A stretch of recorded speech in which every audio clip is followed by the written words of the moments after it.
Olá, boa tarde, bem-vindos. Depois daqui de um pequeno período de férias, 15 diazinhos para limpar a alma e também aqui descansar o corpo, estamos de volta com mais um webinar, mais um webinar focado nos exames CompTIA e neste caso em memória.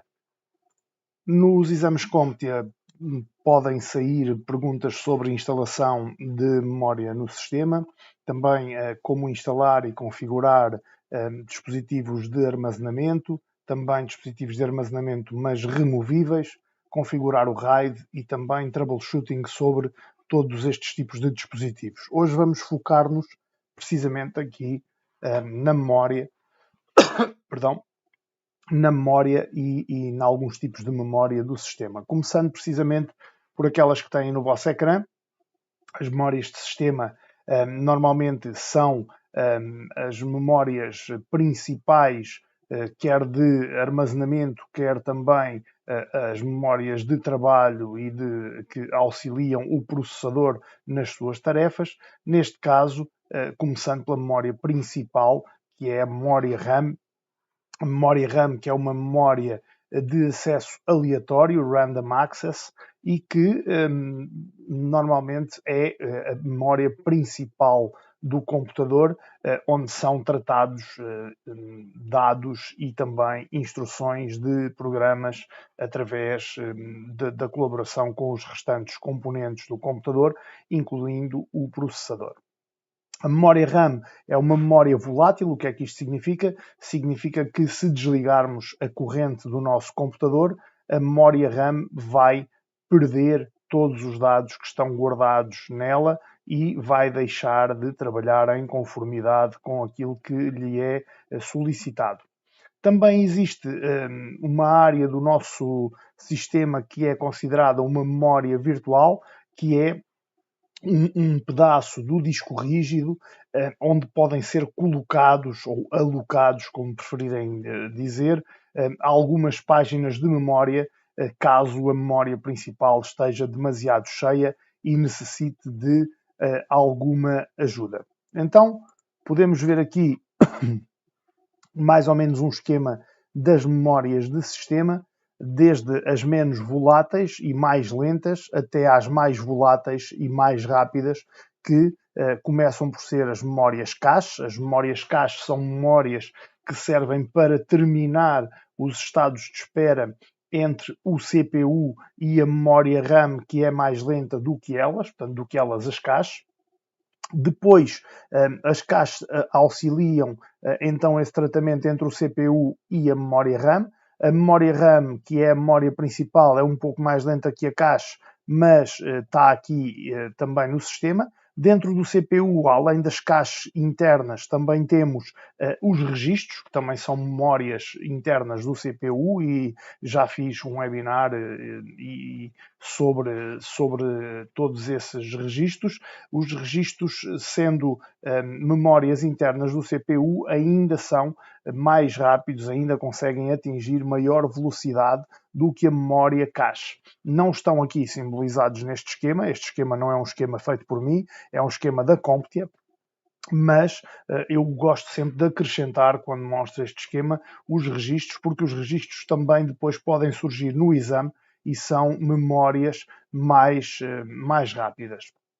Depois temos a memória RAM e temos todos os dispositivos de armazenamento, sejam eles os armazenamentos de massa, como os discos rígidos, ou os removíveis, como os CDs, como todas as pens, etc.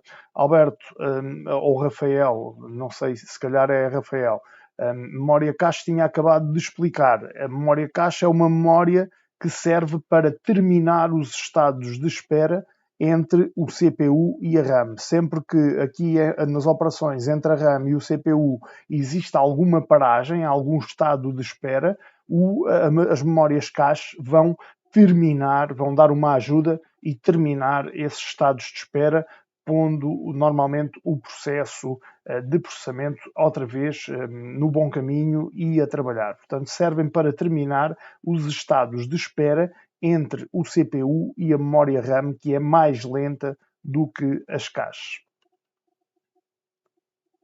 Depois podemos falar dos tipos de RAM. Nos exames CompTIA podem surgir também perguntas sobre os tipos de RAM. E os tipos de RAM, por exemplo, podemos falar da RAM dinâmica, também de tecnologias mais antigas como a SDRAM, da DRAM também, e podemos dizer o quê? A DRAM, também sendo volátil, vai armazenar cada bit de dados num único transistor, portanto, numa carga num único transistor. A SDRAM, sendo uma variante desta DRAM, vai conseguir trabalhar à velocidade do relógio do nosso sistema, do System Clock, e acelerando os tempos de refrescamento, ou seja, os ciclos de refrescamento, tornando-se por isso mais rápida. Então a DRAM acaba por armazenar cada bit como se fosse uma carga elétrica numa única célula, e a SDRAM vai sincronizar com o relógio de sistema. Isto é o que está aqui neste slide. Estes slides vão estar depois disponíveis também no vosso campus, e também poderão, obviamente, assistir a esta gravação deste webinar e refrescar a memória também com estes slides. Depois poderemos falar também das DDR-SDRAM. As DDR-SDRAM são um standard de SDRAM onde os dados são transferidos 2 vezes em cada ciclo de relógio, daí o nome DD Double Data, portanto 2 vezes em cada ciclo de relógio, Double Data Rate, portanto as DDRs que começam por ser DDRs SDRAM e que temos aqui uma tabela no seu início, portanto as DDR200, PC1600, PC2100, PC2700 e PC3200 com as suas velocidades, os seus buses e as suas taxas de transferência também à medida que foram surgindo. Depois surgem as DDR2, as DDR3, as DDR4, cujas velocidades também estão aqui nesta tabela, e que podemos ver as suas velocidades de clock, o seu barramento também, aqui as taxas de transferência, que, se repararem, aqui estamos a falar 1.6 gigabits por segundo, 2.1, 2.7, 3.2, e aqui começamos em 3.2, ou seja, a DDR2 começa na taxa mais elevada da DDR1, aumentando exponencialmente até à DDR4, onde já estamos a falar de taxas de transferência de valores muito elevados, como 25.6 gigabits por segundo. Portanto, aí já estamos a falar de taxas de transferência elevadíssimas e incomparáveis entre as DDR1 e as DDR4, que hoje em dia estão no nosso mercado.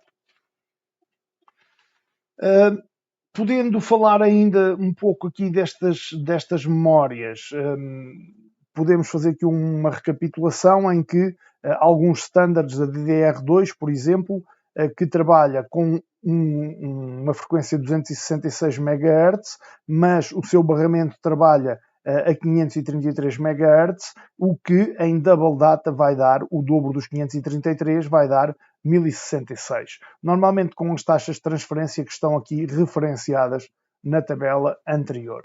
Aqui recapitulando apenas aquilo que falei. Se virmos, por exemplo, aqui as DDR4, temos também estes valores que estão aqui na tabela, apenas aqui especificados de forma mais concreta.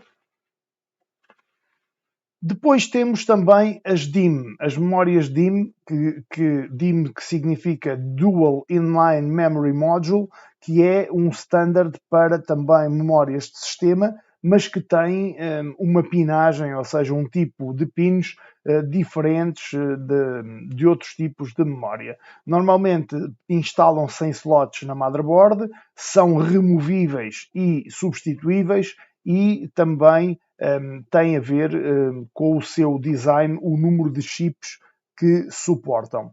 Também as DIMM têm aqui DIMM DDR que trabalham com estas pinagens DDR 184 pins, ou seja, 184 pins, estamos a falar aqui as DIMMs SDRAM com 168, as DDRs com 184, as DDR2 240 e assim sucessivamente.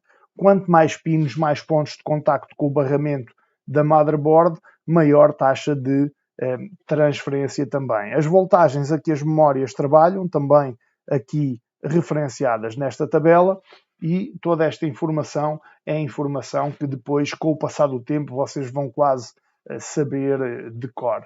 Existem as SODIMM, que são memórias também destinadas ao trabalho essencialmente com portáteis, em que temos depois também módulos que vão trabalhar com, podem ver, com 200 pins, a DDR2 também com 200 pins, a DDR3 com 204 e a DDR4 com 260, e estamos a falar deste fator de forma que é completamente diferente deste fator de forma que se apresenta nas DDRs e nas DIMMs que não são SO.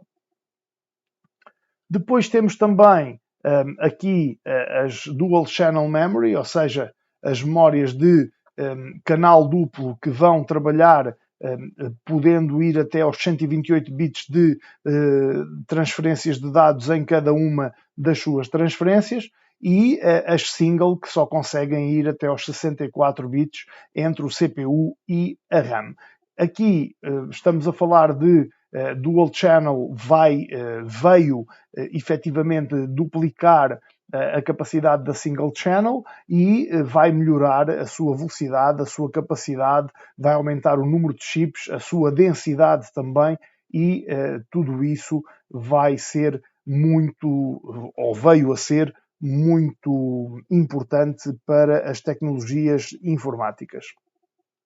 Podemos também ver aqui um esquema, então, de uma... Perdão, só aqui molhar a garganta.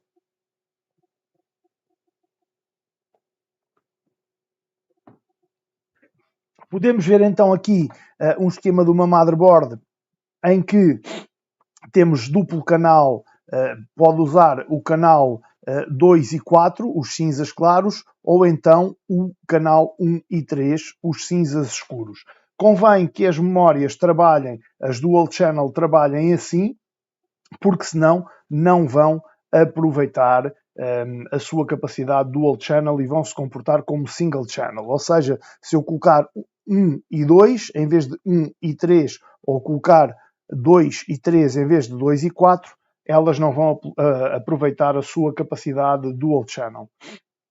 Compensa mudar a memória num portátil? Depende daquilo que tiver e daquilo que for colocar, Marco. Essa pergunta nunca é uma pergunta assim muito reta, digamos, muito direta de responder. Depende sempre daquilo que já tem e daquilo que pretende. Normalmente, se for para melhor, obviamente que compensará sempre. Depois, as memórias têm maneiras de corrigir e detectar erros.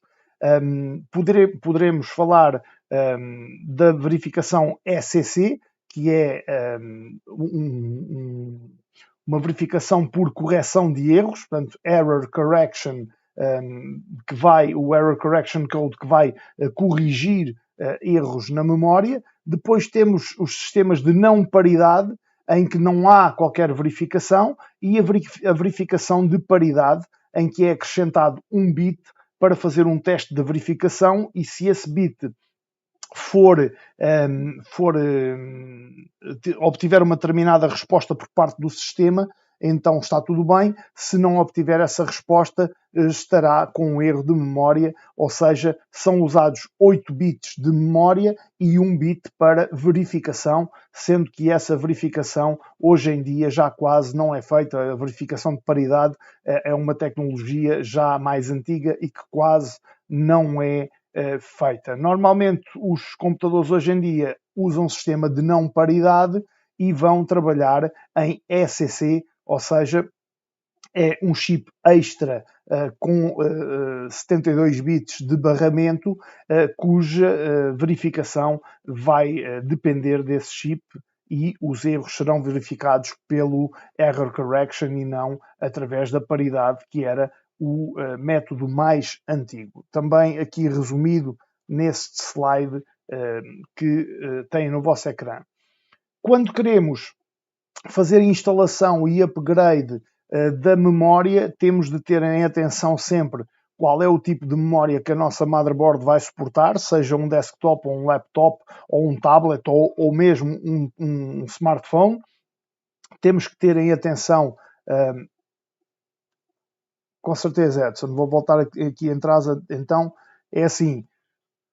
Normalmente aqui os slots de memória nas motherboards não quer dizer que sejam cinza claro ou cinza escuro, às vezes vêm vermelhos e azuis ou outra cor, e normalmente convém trabalhar com 1, 3 ou 2, 4 para aproveitar a capacidade de dual channel, porque se nós instalarmos 1, 2 ou 2, 3 ou 3, 4, vamos estar a ocupar na mesma 2 slots, mas não estamos a obter a capacidade dual channel para a nossa memória, vamos estar a trabalhar na mesma em single channel. Ou seja, neste caso, é um standard, digamos assim, da indústria vir com as cores distinguidas precisamente para alertar que devemos usar primeiro uma cor e depois outra cor para a instalação das nossas memórias.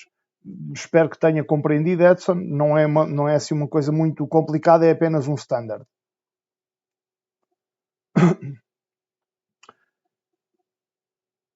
De nada.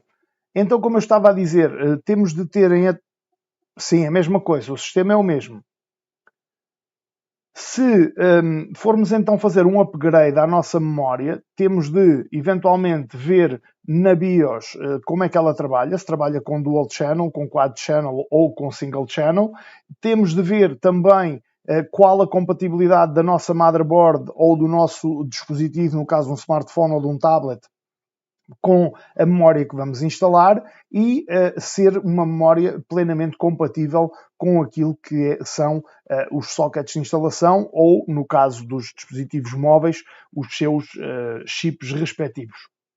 Também temos de ter em atenção que muitas vezes, se desejarmos um aumento da velocidade de barramento ou da velocidade de buzz, temos normalmente que comprar uma nova motherboard e provavelmente um novo CPU e também módulos de memória. Portanto, temos de ter alguma atenção, porque o barramento não depende apenas do módulo de memória, mas também depende da motherboard e do próprio CPU. E aí estamos a falar, se calhar, de fazer um upgrade total, quase total à máquina. Também, importante quando falamos de memória, as compatibilidades. Terem atenção que os formatos DIMM são diferentes dos formatos SD, que os formatos SD são diferentes dos DDRs e a isso chamam-se os fatores de forma. Eu também já fiz um webinar sobre fatores de forma que eu penso que está disponível no vosso campus. Se não estiver disponível, peçam-me que eu tenho todo o gosto em enviar-vos por mensagem o link para esse webinar e onde eu explico com mais detalhe esses fatores de forma. Não podemos usar fatores de forma incompatíveis com as motherboards, sob pena de não conseguirmos sequer instalar ou encaixar as memórias na nossa motherboard. Não tem a ver com incompatibilidades de marca. Se usarmos uma DDR de uma marca A e outra DDR de uma marca B, isso não há qualquer problema, desde que elas sejam a DDR3 ou 4 ou o que for e que seja, portanto, compatível com a motherboard. O que é que vem com memória integrada, Rafael? Está-se a referir ao quê?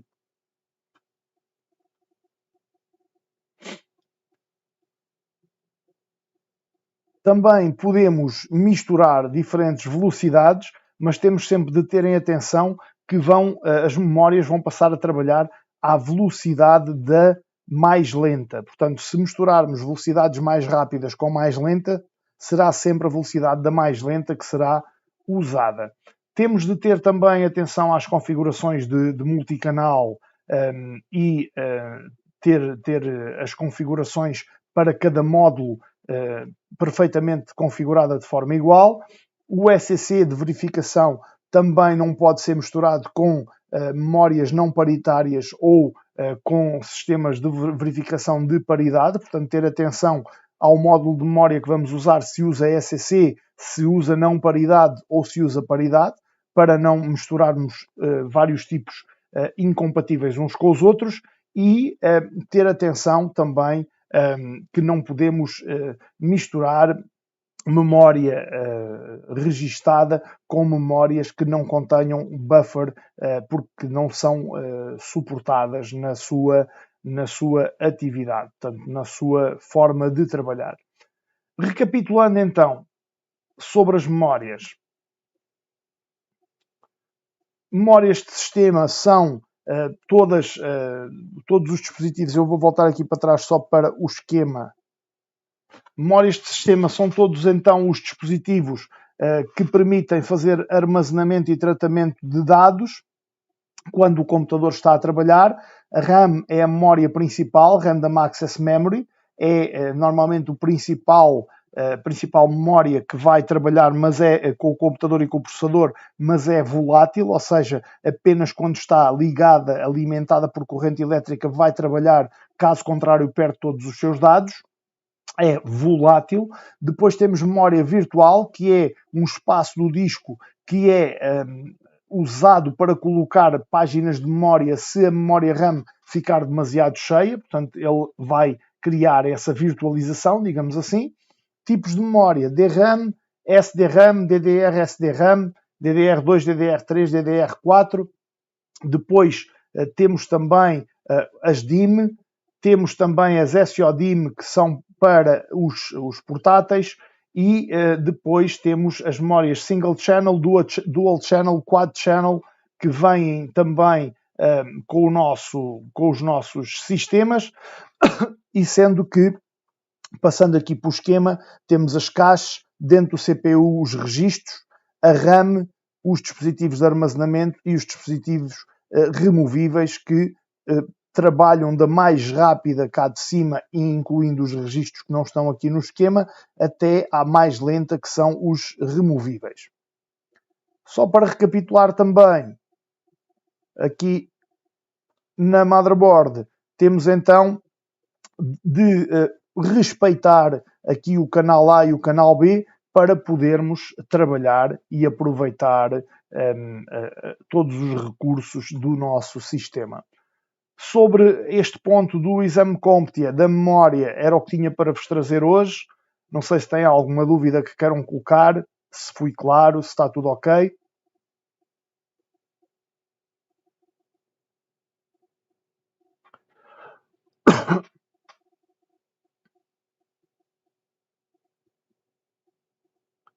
Se tiver tudo ok, se não houverem dúvidas, despeço-me até para a semana. Farei 2 webinars, a 23 e a 24. Espero que se inscrevam, que estejam por aqui e assistam e também aprendam mais algo sobre o vosso exame CompTIA e o vosso curso. Um forte abraço a todos, muito obrigado por terem assistido e uma continuação de boa semana e um bom fim de semana. Um grande abraço. Estes PowerPoints vão ser colocados no campus quando eu terminar esta sessão de webinar, Johan, está bem?